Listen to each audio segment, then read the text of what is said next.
Hi, I'm Caitlyn Sponheimer. I'm the director, writer, and lead actor of Wild Goat Surf, and you're listening to Contrazoom.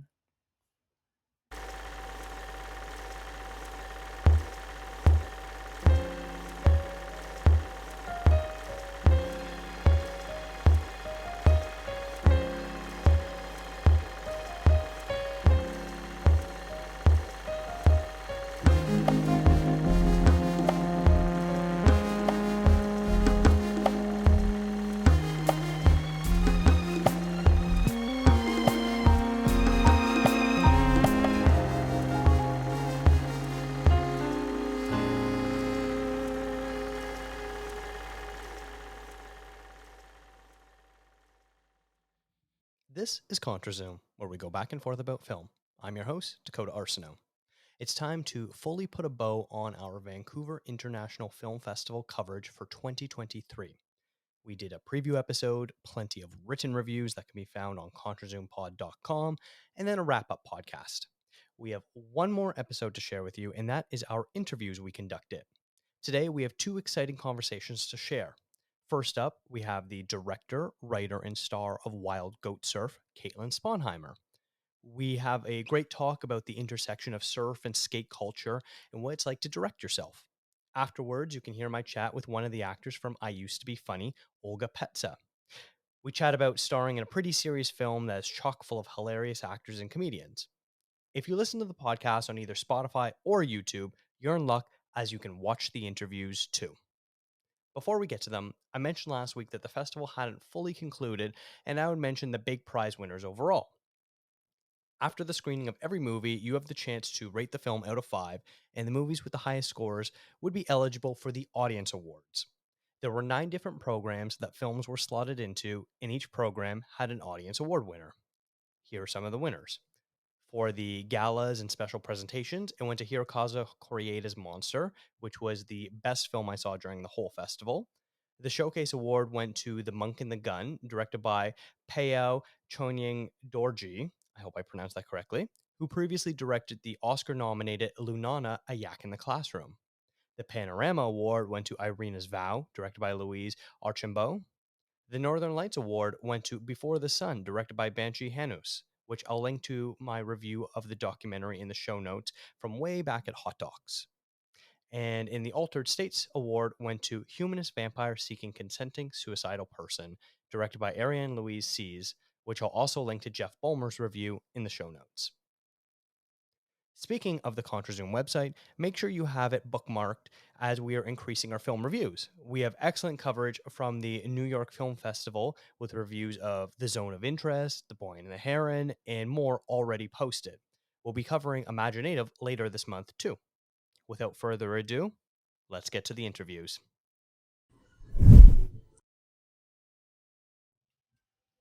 Today, I am joined by Caitlyn Sponheimer, the writer, director, and star of the new Canadian film Wild Goat Surf. The film follows Jane, played by Caitlyn, and her preteen daughter Goat, who sublet their home in the summer and live in an RV park to help make ends meet. While Jane works multiple jobs just to make a living, Goat is left to her own devices and finds herself often getting into trouble with her new neighbor friend, Nate. The film had its world premiere at the Vancouver International Film Festival. And welcome, Caitlyn. How are you doing today? Hello, thank you for having me. I'm good, thanks. You? Excellent. I'm doing very well too. I just watched the film. I did see the screener. I wasn't able to make the screening in person, so I'm sorry I wasn't able to be there. How was it? Were you there? I was there. I went to both screenings. We had two screenings at TIFF. I went to both of them. It was at International Village yesterday, and it was really cool to see it in that theater. Like just really good sound and really good visuals and stuff. Yeah, yeah. Nice. I imagine it is always tricky casting a film, but when casting Shaylin Martin as Goat, did it add pressure to find someone who looked believable as your daughter or shared similarities to you? Um, Actually, no, just because I wasn't cast in that role yet. We had been we were really like making it a priority to find Goat first. And I, at the time when we were still looking for her, wasn't going to play the role. Like I kind of wanted to, but we were offering it to names. We were really advised to get names to sell the film from even just like a business side of things. And but even like casting kids can be challenging. So so we definitely went after that first. Um, and then I decided to play the role later when it, making a film's really hard. I love acting, and at some point I was like, screw it, I'm gonna play Jane. Now, sort of as a follow up to that, I'm always fascinated by actors who direct themselves. As a director, you can only really give notes to actors, but is there someone on the crew that you lean on for scenes that you're in to help you ensure some of the technical aspects of the acting craft are met, or do you just have to trust your own gut and vision?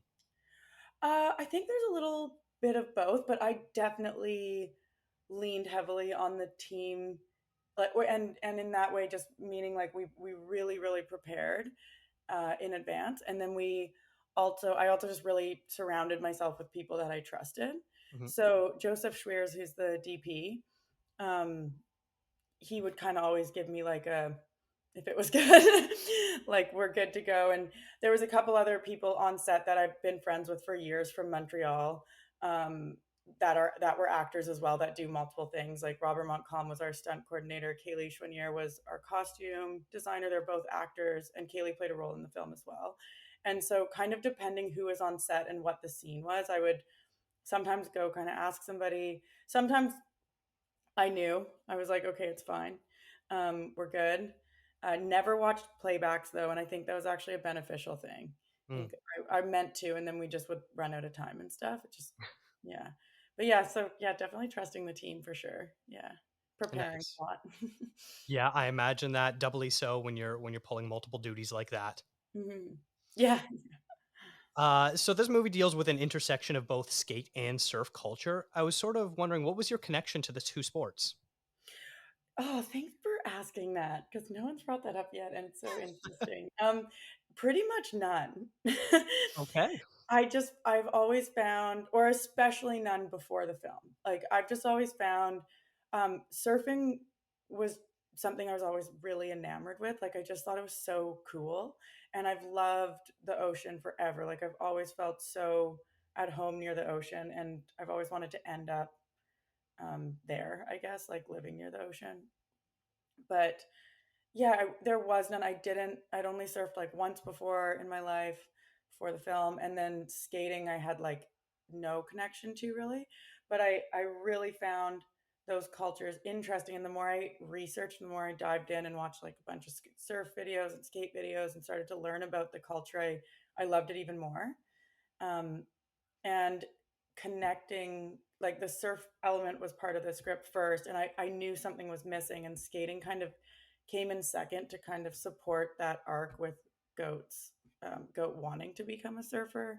Hmm. um, yeah, so I didn't have any before, and now like since the film I've started surfing, and recently I tried skating and like it is challenging. Hmm. I'm doing okay, but it's hard. I fell pretty bad a few times. Uh-oh. Did you, at the process of writing, did you reach out to anyone for sort of technical advice on making sure that your terminology was accurate or that you're referencing the right people? I know Goat talks about Kelly Slater a lot, the surfing legend. What was that process like? Yeah, I really researched a lot for like a year. I learned as much as I could about surfing and skating, and then I did get some surfers and skaters I know to check over everything. And then Slater's manager Terry was actually really cool with us, and kind of went back and forth with us a bit. Same with Birdhouse, and Thrasher were pretty cool with us, and so we got some like good insight. And then even like picking the names of people. Joe, who shot the film, is a skater, and he kind of like gave me some names, like look up these people. And so we end up referencing like three Canadian skaters in it as well. And I have been told we got our facts right, so that's Nice. You got the seal of approval. yeah, exactly. It's like, There is a scene in the film where your character Jane dyes the hair for all the local kids in the RV park bright funky colors. Now, as a kid, I once did a play where several of us had to have blonde hair, so the production paid for a day at the salon. It was incredible. But I was wondering, was that a very exciting day for all the young actors to get to dye their hair? yeah. Wait, are you an actor? Okay. I was as a kid. I did a bit of theater, and I did a production where we were all Norwegian, and so we all had to have blonde hair. So the few of us that didn't have natural blonde hair got a free trip to the salon. Nice.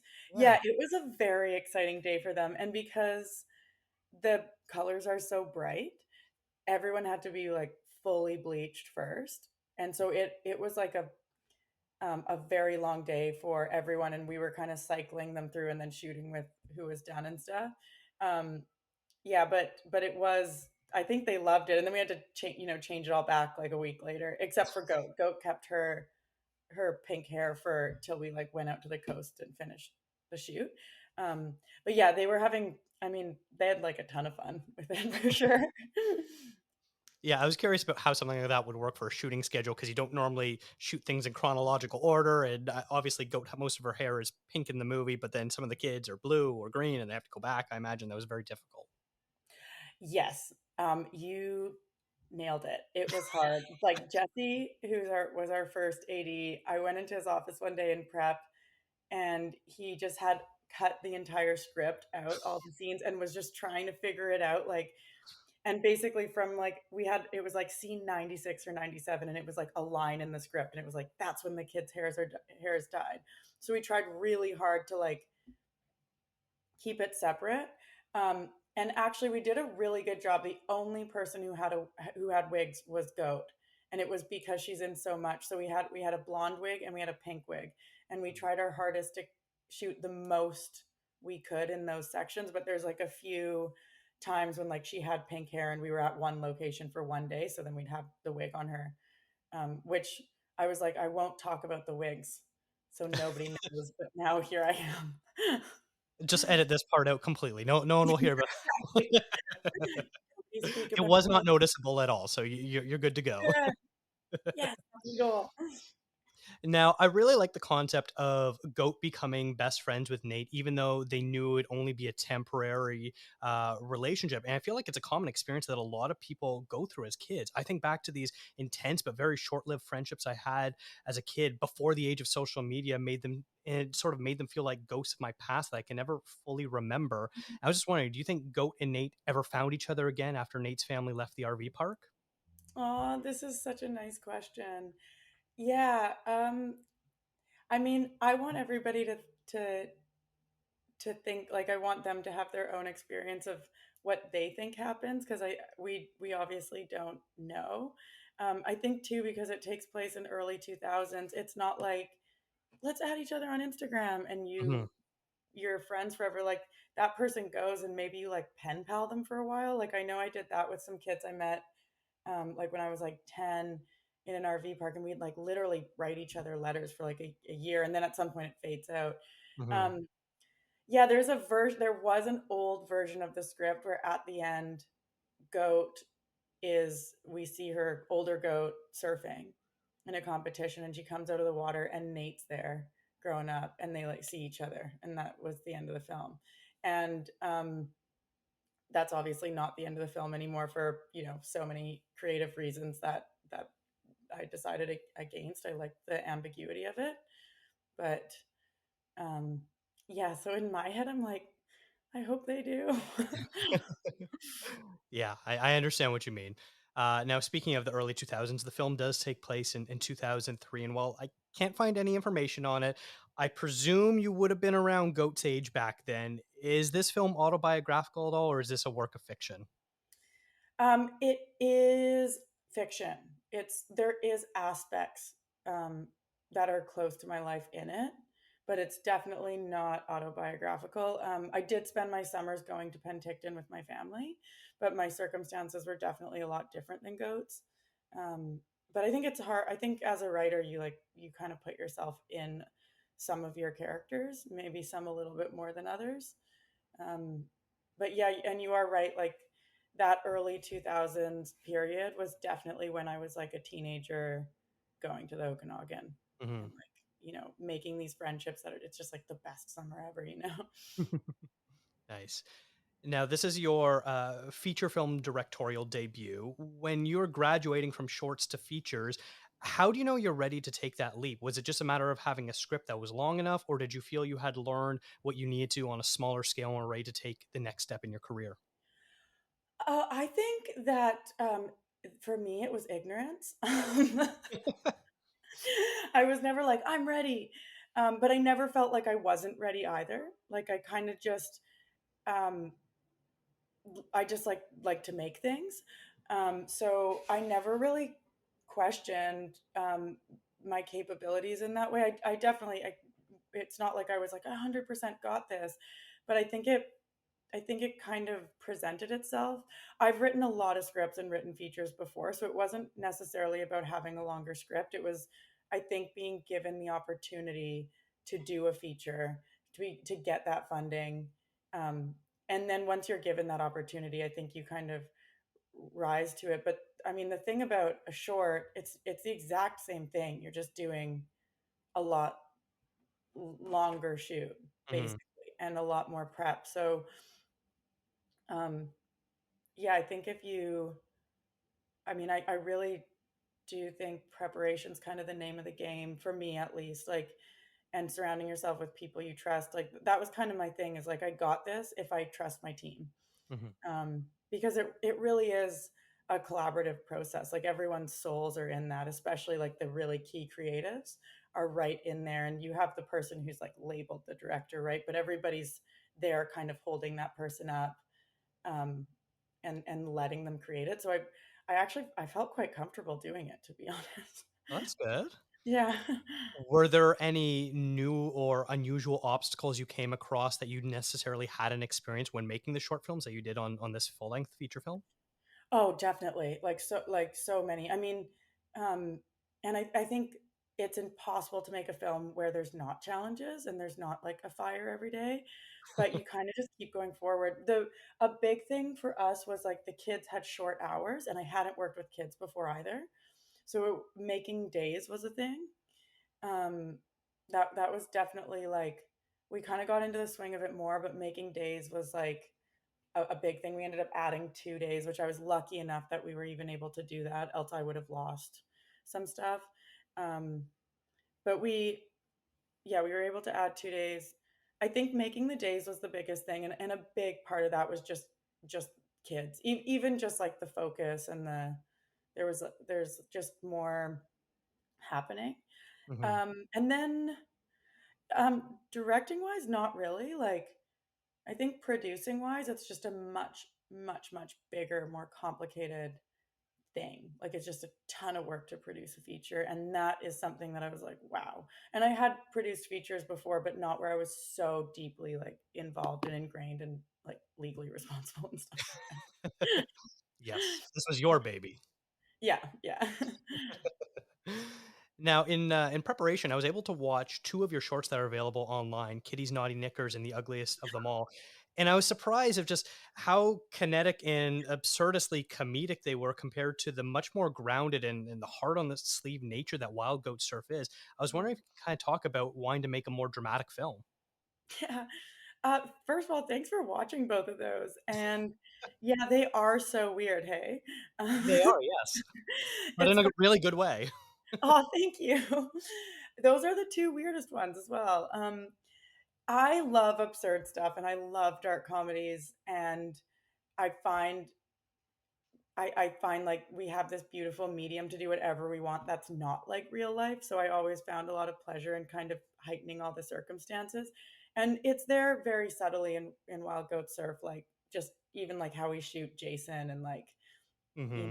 slow mo with like organ music and stuff like that. But I didn't actually intend to direct this before. I had written it for somebody else to direct, and then it kind of ended up being something that I directed because it was so close to my heart. And I'm so grateful I ended up getting to do it because it is um, I think it would have been done much differently and maybe in a way I didn't want that story to be told. And I don't really know, and we won't ever know, I guess. But um, yeah, I didn't necessarily say like I want to go do something more dramatic. I actually like the script actually has a lot more comedic stuff in it, and we even shot a lot of that. Like there's kind of a lot of like there's some like silly stunts and some like more like fight things. There's a scene where like Jason, after he picks up the kids when they get lose the bikes, he picks the kids up and he sees one of the bikes and he goes and like catches the thief and kind of hits him with his car. And it's like it's supposed to be really funny, but when me and Sarah Trudell, the editor, were working on the film and the film kind of starts to reveal itself to you, we were like, oh, this is a sadder film.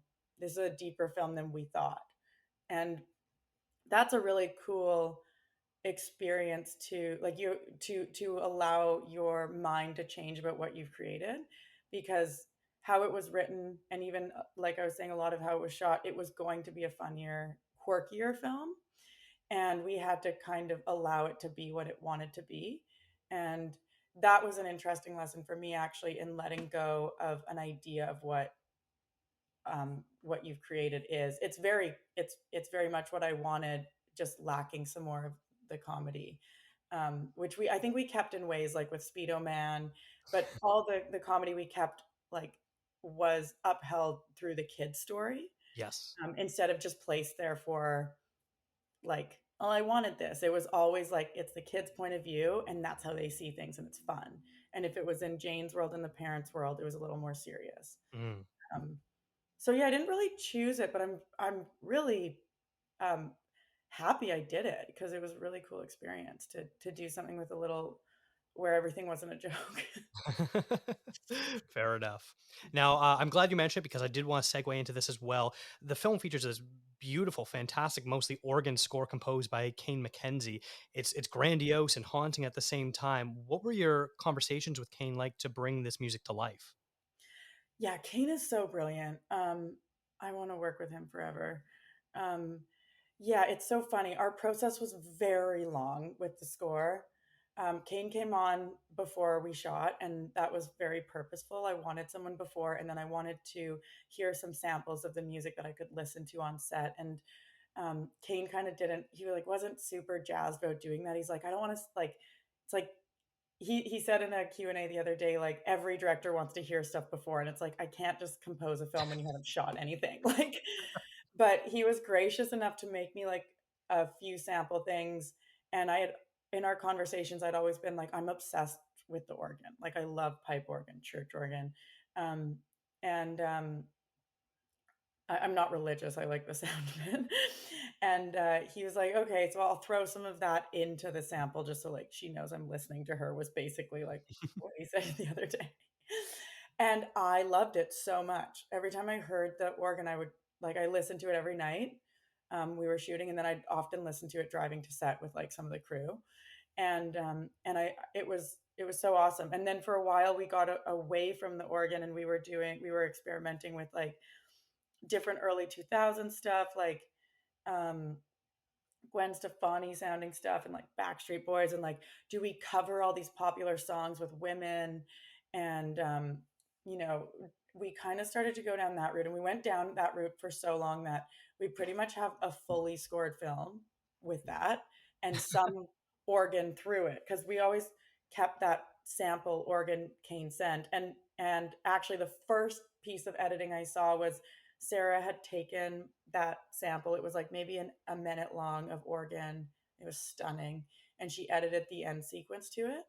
And it pretty much hasn't changed. We maybe lost like a couple minutes out of the 10-minute sequence, but that music was expanded on and stuff. But it is the original sample Kane sent me from the beginning, the Wow. melody of it. And so then one day we're just sitting, and we keep going through this like early 2000s vibe we're doing, and it's just not feeling right. And Kane was kind of like looked at me and he's like, do we just do a full organ score, like nothing else? And we both got so excited. And then it had been like a year we had been working together, and then Kane literally rescored the film in like 2 or 3 weeks, Wow. like live, like playing live to the scenes and stuff, recording it. Yeah, he's brilliant. I'm so, it was so collaborative and amazing working with him. That's crazy. Yeah, Mhm. it really feels like when you're watching the film, surfing to go is this religious like experience, and then you have this organ music which feels like a religious experience as well, and so the it combined, it really fits nice and natural. That's so cool. Thank you so much. That was our whole thing was like the ocean is goats Mm, religion. And and so there is a purpose for the organ in that sense, because we do relate pipe organ to church for sure, yes. because that's where those big pipe organs are. So Mhm. that's very cool. You thought that. As a fellow non-religious person, I loved it too because I do love organ music. It's like I don't just want the dreary religious hymns. I like to see like come alive and stuff like this. It really does come alive. Thank you. Uh, so this is weirdly the second year in a row now that I've seen a movie that is set in Penticton, British Columbia, that also features the famous peach snack stand after your film and Sophie Jarvis's Until Branches Bend. Do the Mm. two of you get royalties from Penticton's tourism board? Let's call them. We should. I want my money. Yes. It's funny because I'm originally from Ontario, and so I'm new to BC. I've only been here for a few years, and when I saw it in Until Branches Brand, I was like, "Oh, that's a really striking fruit stand." And I saw it pop up at yours again. I'm like, "I need to Google what is this place to figure out what it was." The famous peach stand. They do peach soft serve ice cream. Like Sounds incredible. it is. It's so good. Um, yeah, I'm wondering too. There was another film called Drinkwater where Penticton was actually Penticton, Mm. and I'm wondering. I haven't seen it yet, but I want to. It's like an indie Canadian feature, and I'm wondering if they feature it as well. But it did recently sell. Like somebody recently bought it from somebody else, and I hope they keep it as the peach. I hope they don't. I heard there's a bit of an uproar in the community. Yeah, I like heard. I don't. I'm like, do I say? I heard that like maybe it will become a lemonade stand, and I'm like, if you're out there listening, no, keep it a peach. Like, I mean, peach lemonade also sounds tasty too. true, Yeah. true. I don't want the peach to become a lemon, you know. No, no, hopefully it does not. I just had to ask that because I know it's a very silly thing, but it was just a funny coincidence that I noticed. Yeah, it's a pretty cool stand though. Like, Mhm, yeah. mhm. Now, the film had its world premiere at VIFF, and then it was also playing at the Calgary International Film Festival. Can you talk about what's next for the film if you're able to? Yeah, so we have Canadian distribution through Vortex Media. We're really excited to be working with them, and they're going to do a theatrical release after our festival run within Canada. And so right now we have the rest of the world and US available. So we're working on selling the film. This is businessy stuff, I guess, but we're working on selling the film and just waiting on a few festivals for what will be our international premiere, which will probably be a festival in the States, which I can't kind of fully disclose or talk about fully. And then we're going to do a few other Canadian festivals. So that's we're excited about that as well. Nice. Well, I always find that stuff fascinating. I know you obviously can't divulge all the information, but I still find it very interesting to see where films that play at festivals go, what sort of life they end up getting to have. Yeah, I find it is fascinating, and it is so interesting the choices you make on like where it goes and where it releases and stuff, because it does affect the trajectory of the film, I think. And I'm definitely still learning about a lot of that, but I do think as a filmmaker, it's good to know how that will affect audiences and who sees it and where it lands. And then we were lucky enough that Crave pre-bought it before we shot. So when it's done its theatrical release, it will be on Crave, and it actually will also be on Super Ecran, which is basically French Crave. Mm. So we have a full French dub. So the film's actually will be fully available in French as well, which is nice. That's fantastic. I'm glad that people will be able to see this movie if they're not able to make it out to any of the festival runs. Yeah, yeah, thanks. I am too. Well, Caitlin, thank you so much for taking your time to talk with me today. It was a real pleasure. Likewise, it was such a pleasure. Thank you for having me, and I love your Barbie shirt. So Thank you very much. Yes, the people that are only listening won't be able to see it, but the people that are watching will be able to see it. yeah, he has a Barbie shirt on, everybody. It's great. Thanks. Okay, thank you so much for having me.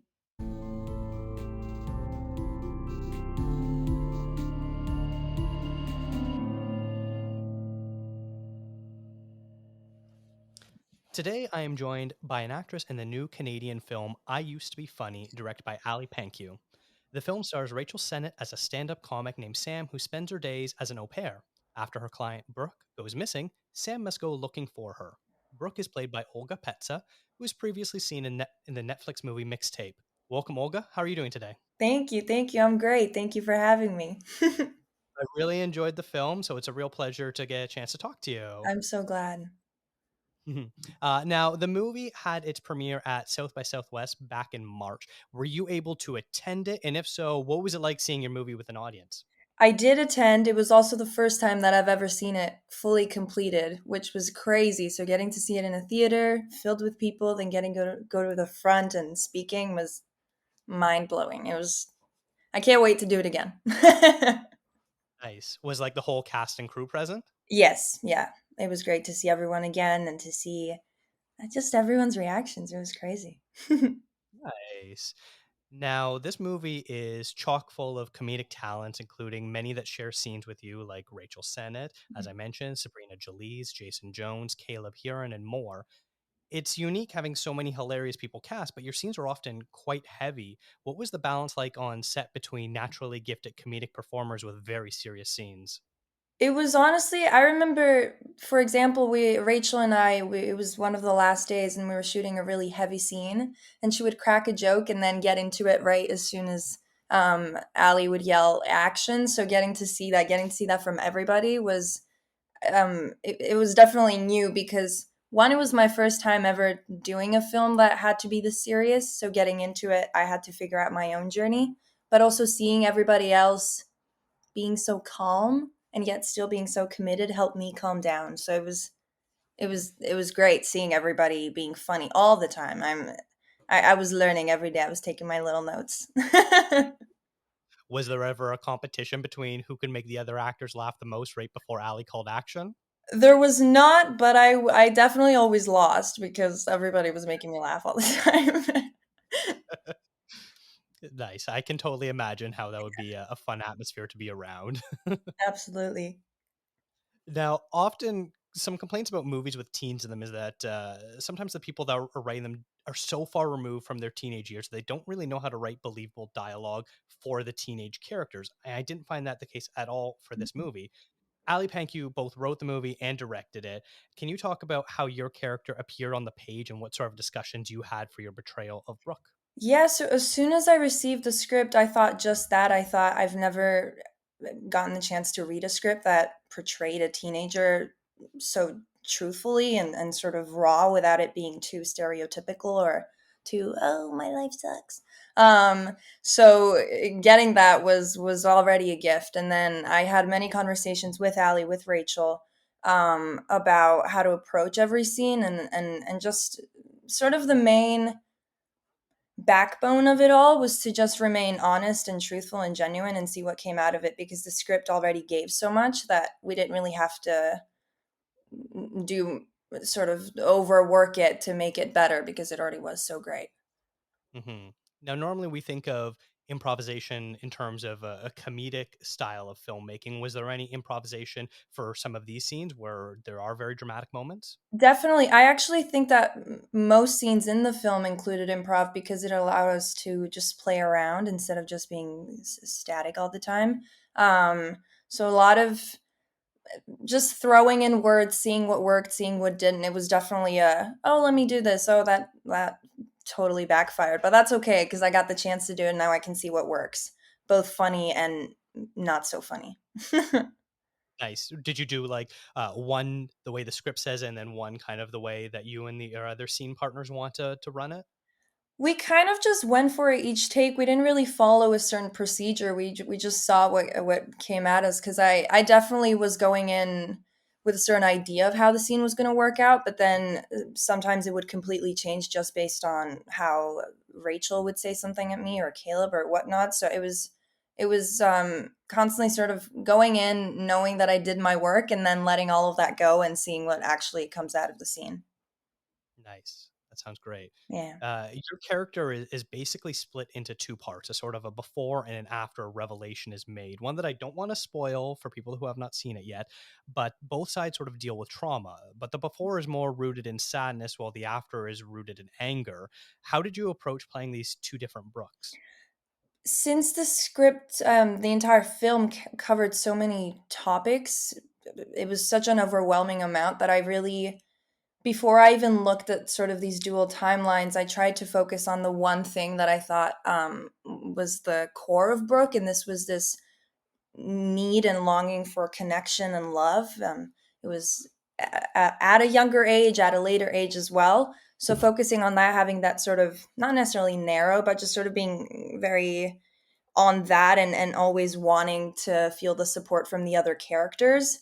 That was sort of the root of how I approached every dynamic and scene and character relationship. Interesting. It's sort of funny when you're watching the movie. It's a non-linear story, so it's jumping back and forth in time. You never really know at the start of a scene when it's taking place until it sort of plays itself out. But I Mhm. imagine when you're acting it on the day, it makes a lot more sense, and you can sort of pinpoint what sort of emotion and range you're going for. Yes, yeah, because I on the script it was very clear when everything was happening, so I every night would write my little notes, and I would see what happened in that timeline the night before, and then add on to that and be prepared for next day. Nice. Now, the movie is told from Rachel Sennett's character's perspective, and while Sam, I wouldn't call her an unreliable narrator, we only really know her side of things. Did that change the way you approached the acting choices you made at all? I mean, I went into every scene sort of constantly backing up Brooke, and this is what I want, and this is how everything is seen from me because I'm me, and no one else's perspective can change that.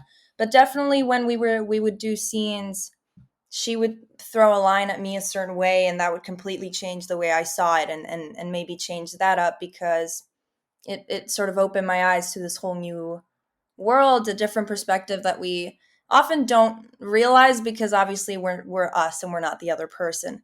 So it definitely sometimes changed up the way I looked at a scene for sure. I imagine that's probably something more Ali was concerned about in her head when she was writing and editing the film as well, too. Yeah, yeah, it was awesome because Allie is so. I mean, she's Allie. She's so great to talk to. It's easy to talk. She's like a little buddy that everyone should have, and so it was so easy to figure out what we wanted from each take and from each scene. Just she would tell us it was clear, maybe it wouldn't work, we would change it up. It was a game all the time. It was fair play. It was awesome. Oh, that sounds so lovely. Yeah. Now, a key emotional journey that viewers go on in the film is obviously the relationship that Sam and Brooke share. We see them grow from someone who's hired to look after the other to almost like a sister-like bond. And we actually see a few times shots of both of your characters' phones where in their camera rolls, there's lots of photos together. What was the sort of process like of having to form such a strong bond with Rachel Sennett? Honestly, well, I had my first audition and then I got the chance to go on Zoom with Rachel and Allie as a callback, and it surprised me just how fast we all clicked, and it definitely was mostly their part because they're so sweet and easy to speak to and funny that it was the connection was immediate. And so we would spend most days together. We first met up in Toronto when we were going to film, and once again immediately jokes and easy connection, and then all those photos that were shown, we were just taking random pictures and they were able to use those because there's no better person and easier person to have a conversation with than Rachel and Allie. So it was immediate bond. Oh, that's good to hear. Yeah, It's sort of funny because you look at the shots of the phones, and you could see that there would be like 20 photos of like the same selfie being taken and things like that. So it felt really natural that the two of you were just sort of playing around, and you're able to sort of include everything into that. exactly, that's exactly what it was. It was easy, it was fun. Nice. Now, the movie deals with a lot of serious subjects, including things like trauma, depression, sexual assault, drug use, child endangerment, and more. What are you sort of hoping that viewers will walk away from this movie having either learned or experienced? I mean, I know when I watch a movie, I hope to know and sort of find a character that I can relate to. Maybe not necessarily specific, oh, exactly at this time, this exact same thing happened to me, but sort of to just know that I'm not alone. There's someone out there who's experiencing the same thing as me. So I hope people watch I Used to Be Funny and know that first of all, your family, your closest people don't have to be by blood. It doesn't have to be family. Um, standing up for yourself is not going to be easy all the time, but it's important, it's crucial, it's human to do that. That's who you are. You got to stand up for yourself. So I just hope people watch and know that they're not alone. There's always someone to talk to, and nothing can stop you from being who you are. Nothing defines you but you. That's a great message. I really like that. I imagine because you were around so many funny people, when Ali would call cut of these very serious scenes, it probably helped that you could decompress with each other and, have a bit of a laugh then. Absolutely. It was never, I mean, you look at a scene, especially a really emotional scene, and you're like, "Oh shoot, what's happening right after?" But no, as soon as cut was yelled, it was easy to just breathe and be, and then maybe we have to do another take, maybe not, but you're with the people that you feel comfortable with, and there's nothing better than that. Nice.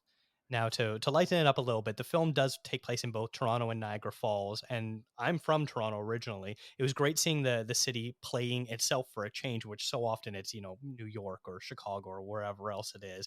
Mm. What did filming in these cities sort of bring to the movie? Because it feels like they're their own characters as well. Yeah, I mean, it was also my first time going there. I went with my dad, and it was crazy to just see it all and then get to do this. I think it's like you said, it's very raw and it's real because that's exactly where it is. It's what it is. The comedy club. It's that comedy club. It's growing up there. It's feeling at home and not really having to play like home is a different place. So Mhm. being at the city where it actually the movie is based in was extremely helpful because you actually got to see everything that the characters might have also seen in their life. That makes sense.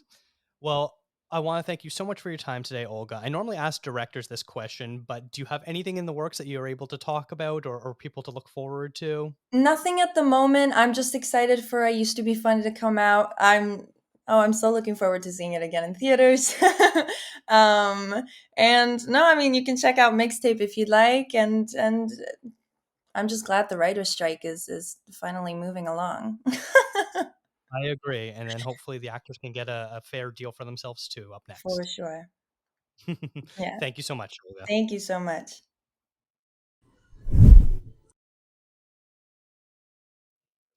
I want to give a huge thank you to Angie Power and Route 504 PR for setting up these interviews. Make sure you look out for the releases of both Wild Goat Surf and I Used to Be Funny. This has been a That Shelf podcast. Visit thatshelf.com for more great film discourse. Follow the show on Instagram, Twitter, and Threads at contrazoompod. What did you think of these interviews? Send an email to contrazoompod@gmail.com. Thank you to Eric and Kevin Smale for the theme music and to Stephanie Pryor for the logo design. If you like to listen to podcasts on YouTube, we do post all episodes there as well, where you can also see these interviews too. And if you really like the show, consider tipping us on coffee. Thanks for checking us out.